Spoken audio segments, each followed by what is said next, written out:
You've always been the smart one. So act like it and fix this. He said it in front of my sister. Not as praise. As instruction. My father called a quick family meeting on a Tuesday night. We were in the kitchen. The overhead light was too bright. My sister sat at the table with her arms folded, staring at a scratch in the wood like it had personally offended her. My father stood by the counter, hands flat against the marble, as if bracing himself for impact. Before sunrise the next morning, the police would be standing at my parents' front door. And the reason they showed up wasn't what my father thought. What he believed was a simple demand would quietly unravel everything he was trying to protect. I didn't know how the night would end yet. But what I chose to do between midnight and sunrise is the part no one in my family saw coming. That usually meant something had already gone wrong. We were in the kitchen. The overhead light was too bright. My sister sat at the table with her arms folded, staring at a scratch in the wood like it had personally offended her. My father stood by the counter, hands flat against the marble, as if bracing himself for impact. She made a mistake, he said. Not hello. Not sit down. Not how are you. A paperwork mistake. It got bigger than it should have. I didn't ask what kind. She moved funds between client accounts to cover a short-term gap. It snowballed. Now it's being reviewed. He paused. You're going to transfer the money back. Quietly. Before this becomes something permanent. My sister finally looked up. It's not like I stole it. He nodded once, as if that settled everything. It's family, he continued. We fix things together. I already knew what that meant. You have savings. You've always been responsible. This is what responsible people do. He wasn't asking. He was assigning. I didn't argue. I didn't raise my voice. I didn't defend myself. I just noticed something settle into place. Not hurt. Clarity. I was not being called because I was capable. I was being called because I was available. And in this family, available meant expendable. That was the moment I understood this wasn't about money. It was about role. If you've ever been blamed simply because you were the stable one, you already know how this story feels. Before I tell you what I did next, I want to ask you something. Have you ever been expected to clean up something you didn't break, just because you were the one who could? If that's happened to you, comment, I was the responsible one. I read every response. And if you value stories about boundaries, financial clarity, and choosing self-respect without chaos, subscribe. These aren't revenge stories. They are exit strategies. Stay with me. Because what happened next wasn't loud. It was precise. My sister had always been described as creative. Creative meant impulsive. Creative meant unpredictable. Creative meant forgiven. I was described differently. Responsible. Reliable. Mature for my age. When we were teenagers, she crashed my father's car and cried so convincingly that he apologized to her for raising his voice. I paid the insurance deductible from my part-time job because you're better with money. When she dropped out of a certification program halfway through, my parents told relatives it was because the curriculum wasn't challenging enough. When I switched majors after careful consideration, they asked why I couldn't just commit to something. When she maxed out a shared family credit line in college, it was framed as temporary miscalculation. I was the one who adjusted my internship schedule to work extra hours and help stabilize payments. No one announced I was the solution. It was simply understood. The pattern was quiet. If she stumbled, I compensated. If she misjudged, I absorbed. If she panicked, I stabilized. Not because I volunteered, because I was predictable. And predictability makes people comfortable delegating consequences. I didn't resent her. I studied the pattern instead. She operated on emotion. My father operated on urgency. I operated on structure. So when he stood in the kitchen telling me to transfer funds to fix her mistake, it didn't feel shocking. It felt inevitable. I wasn't surprised he chose me. I was surprised he assumed I would still accept the role. The situation itself was not small. My sister worked in mid-level account management for a logistics firm. She had temporary access to client escrow accounts. To cover a shortfall in one account, caused by her own delayed reporting, she transferred funds from another client's escrow to create the appearance of balance. She told herself she would replace it within 48 hours. She didn't. The discrepancy was flagged during an internal audit. That kind of transfer isn't a clerical error. It's misappropriation. Whether she intended to return the money or not doesn't change the classification. The firm began a review. External compliance officers were notified. There was potential civil liability, possibly criminal exposure. But here's what mattered most. My name was not on her employment documents. My accounts were not linked. I did not benefit. I did not authorize. I did not participate. Legally, I was irrelevant. Financially, however, I was convenient. The amount she needed to quietly replace was nearly my entire savings, money I had accumulated over 4 years of disciplined work.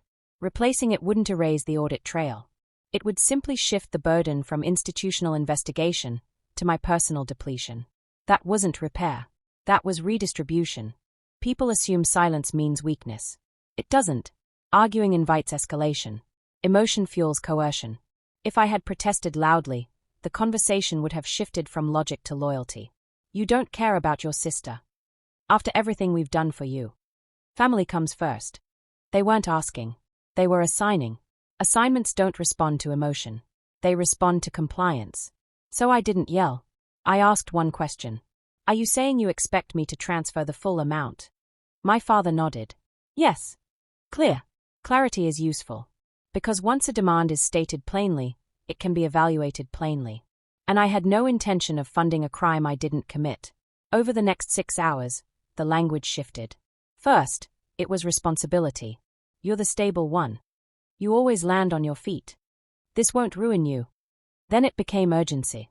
The firm wants the funds restored before Friday. If this turns criminal, it follows her forever. Do you want that on your conscience? My sister alternated between silence and quiet trembling. I'll lose everything, she whispered at one point. My father turned to me. You won't. That was the logic. Sacrifice the stable one to preserve the fragile one. When I didn't immediately agree, the tone sharpened. You work in finance, he said. If this gets public, people will connect you to her. It could affect your reputation. There it was. Not a threat. An implication. Hours later, he called me again after I'd returned to my apartment. If you won't help voluntarily, he said carefully, I may have to explain to certain people that you refused to support your own sister during a crisis. He knew exactly where I worked. He knew reputation mattered. I listened. And while he spoke, I began separating in my mind. Not emotionally. Strategically. I opened my laptop. Not to transfer money. To protect myself. First, I reviewed my accounts. Savings balances. Investment holdings. Transaction history. I exported statements for the past 12 months and saved them to a secure drive. Then I searched my email for any communication mentioning my sister's employer. There was none. I screenshot my father's text messages requesting the transfer. I archived voicemail recordings. I forwarded everything to a private legal folder. Timestamps matter. I reviewed the state statutes regarding financial coercion and accessory liability. If I transferred funds knowing they were intended to conceal misappropriation, I could be implicated. Intent changes everything. I contacted a compliance attorney for a brief consultation. I didn't explain the family dynamics. I outlined the facts. He confirmed what I already suspected. If you knowingly provide funds to conceal financial misconduct, you risk exposure. Do not involve yourself. Clear. Then I did something my father didn't anticipate. I made one transfer. Not to my sister. To a regulatory reporting portal. An anonymous tip, including transaction patterns I had reviewed from publicly accessible filings and details my father had disclosed. I did not exaggerate. I did not editorialize. I documented. If there was an investigation, it would proceed based on evidence, not silence. Protection is not aggression. It is boundary enforcement. At 11:47 p.m., my father called again. Did you make the transfer? Yes, I said. A pause. To your sister? No. Silence expanded. I will not fund this, I continued. Calm. Even. I am not legally or financially responsible. I won't participate. That's your final answer? Yes. No explanation. No speech. No defense. Just a boundary. His disbelief was immediate. You're choosing money over family. I'm choosing legality, I said. He inhaled sharply. This will change things. I understand. And I did. Refusal is irreversible. By midnight, I knew staying geographically close would mean continued pressure. Drop-ins. Phone calls. Unexpected visits. Proximity sustains expectation. Distance dissolves it. I opened my airline app. One-way flight. Saturday morning. Different city. Same firm.